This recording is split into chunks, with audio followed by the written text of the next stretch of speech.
much to pick through. Let's cross live now to Washington, D.C. 3 times in 3 days. What a lucky man I am. GB News presenter Bev Turner joins us now. Bev Turner, the world now will be pouring through the detail, trying to make sense of what just happened in Davos, the home of the globalists, the home of the World Economic Forum, faced with King Kong, the ultimate nationalist, just laying down the terms of engagement. I want Greenland. Here's the deal. Over to you. What happens next? Yeah.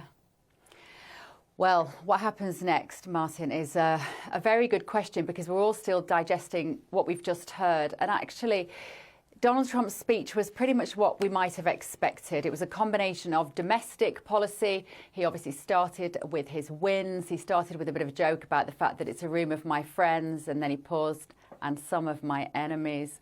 And he was talking, as he does, about his successes here in America. Actually, the 90 minutes that he stood on stage or behind the lectern in the briefing room yesterday almost acted as a bit of a rehearsal for his speech today, although obviously he had the teleprompter today and he didn't yesterday.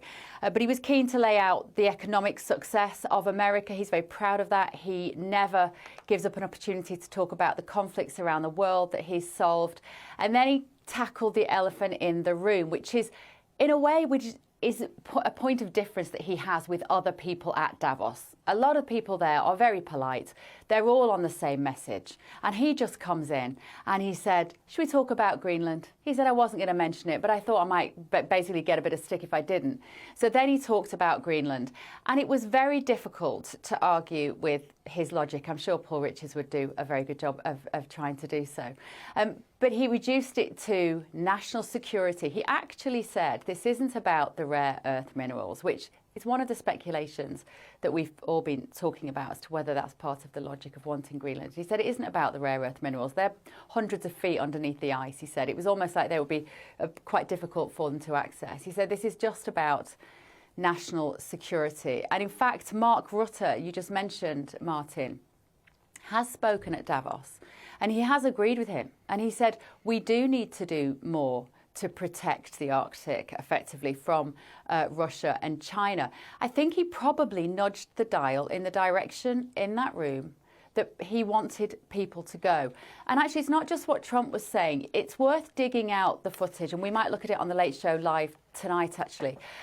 The statements which have been made by Treasury Secretary Scott Bessent and also Howard Lutnick, their Commerce Secretary, because whereby Trump is all bombast and perhaps a little bit of bad cop, you've got the good cops in the background. They're very measured, they're very calm, and they offset a little bit some of his what sound like fairly dramatic statements. Hello, I'm Bev Turner. Now, it can feel like the money in our bank accounts at the moment does not keep up with the cost of living, and maybe there's a solution. I'm here today with the CEO of TallyMoney, Cameron Parry. Cameron, what is TallyMoney? Well, Bev, with TallyMoney, you get a current account and a debit card, but instead of pounds, you use milligrams of gold as your everyday money. So why gold? Gold traditionally is a great store of value. It has, on average, gone up at over 11% per annum for the last 25 years against the pound. It's tripled in value in the last decade. And in the last 2 years alone, it's increased by 50% against the pound. Banks' savings products just can't compete with that level of growth. But this isn't just about gold. This is about a currency that you guys have created at TallyMoney. Explain it to me as though I'm an idiot. So, look, people need to be able to hold their earnings and build their savings in a money that retains its value and remains in their legal control and remains theirs to access, away from government control. Great. You had me at not exposed to government control. You should feel safe and happy with your money. You should have peace of mind the more money you see in your bank balance, and that's the type of thing we're trying to deliver and give people choice in the type of money they get to use every day. Brilliant. Thank you so much, Cameron. Thank you.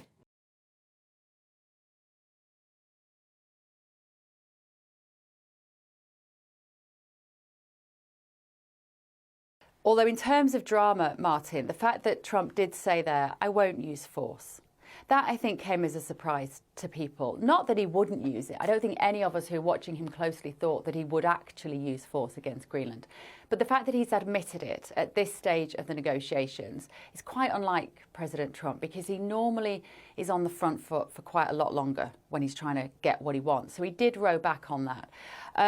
It was exactly what you would expect from President Trump. It was a little bit winding in places. He likes to go off on his off-script tangents with a few little anecdotes here and there. But he dropped enormous truth bombs on a room of globalists. One of the bits that struck out for me, Martin, the motto of that crowd in relation to Agenda 2030, we've all heard it. By 2030, you will own nothing and you will be happy. There have been a large number of non-governmental organisations who've been nudging the world towards one in which we don't own our own home, we don't own our own car, we rent everything. And I've always hoped that the public would push back against that, because I think human nature involves the need to want to own your own home and own your own car. And one of the things that he's done here, which hasn't got the attention that it deserved, and he said to the room, I'm sorry, I know a lot of you are here, and that's the investment banks who've bought up swathes of individual houses in America. And he said, we are voting that through. I'm sorry, I'm not going to let you do it, because Americans, if they want to, they should be allowed to buy their own house. And a lot of the bankers in that room have been buying them up. It's been the same in the UK. We aren't taking the same sort of action. So those kind of messages from President Trump are what he would like to get across. And that is that he is there for the working person. He also mentioned, Martin, about the fact that he's putting a 10% cap on credit cards, when he said credit cards here can have 30, 40% interest on them. He wants them to be capped at 10% for a year. Again, so that people in this country, here in America, can save. They can save a deposit for a house. Very old-fashioned economics. It's small c conservatism. The fact that you might be able to own your own home. Very different to the ambitions of a lot of people in that room. I thought it was glorious to watch. I don't know where it leaves the people of Greenland. He did say that they should be grateful, as you've mentioned already, that actually gratitude was a theme of that speech, wasn't it? The idea that other countries should be grateful for what America have done for years, that he's coming in, he's realising that to some degree they've been taken advantage of by countries all around the world, many of whom the leaders of were sat in that room watching him. So it was classic Trump, Martin, and I loved it. We'll be looking at it on The Late Show Live at midnight tonight. Bev Turner, before I let you go, I want to talk to you about green energy, because this is Davos. It's the World Economic Forum. It's the epicentre of the net zero movement. It practically flows through their veins. You mentioned there about the Great Reset, Build Back Better. Baked into their DNA is green energy. Donald Trump just talked about the joy of oil. The joy of how many millions of barrels of oil to be getting out of Venezuela. It'll be beautiful, he said. They're going to make more money in the next 6 months than they did in 20 years. It's a beautiful thing. We're going heavy into nuclear. We're going to lead the world. And then he turned his ire on windmills. He said, the more windmills a country has, the more a country loses. China makes the windmills and they sell them to the stupid people. All they do is kill all the birds. All they do is ruin the landscapes. And you could see there Ed Miliband just quietly walking backwards into a hedge like Homer Simpson. There was a similar conversation had on stage, actually, with Howard Lutnick and Rachel Reeves, which is doing the rounds on social media, because he said exactly the same thing. Howard Lutnick said to Rachel Reeves, why would you be following a green agenda when you don't make anything for that green agenda? Why are you committing, he said, to electric cars when China make the cars and they make the batteries? And you could see her sort of blinking, and she didn't really have a lot to say. The bottom line is they need to have a conversation in Davos. Is gas and coal going to end the world? Because this is the fundamental issue. We've stopped drilling for fossil fuels because we have been told that that is the cause of global warming. Now, is it? Or is it not? Because the Trump administration clearly think it isn't going to end the world, or they think, well, maybe it will, but it'll be thousands of years from now and they won't care about it. That conversation is largely missing. And unfortunately, there aren't enough people in Davos like Donald Trump that will just take that on. Even when Rachel Reeves was confronted with that by Howard Lutnick, she didn't argue back. She didn't have the mettle, the confidence perhaps, or even maybe the facts at her disposal to explain why saving the planet is more important than allowing people to generate energy in their homes that they can afford to pay for. That's the part of this conversation which seems to have slipped away. And I think we all probably want to know the answer to that. We all want to preserve the world for future generations.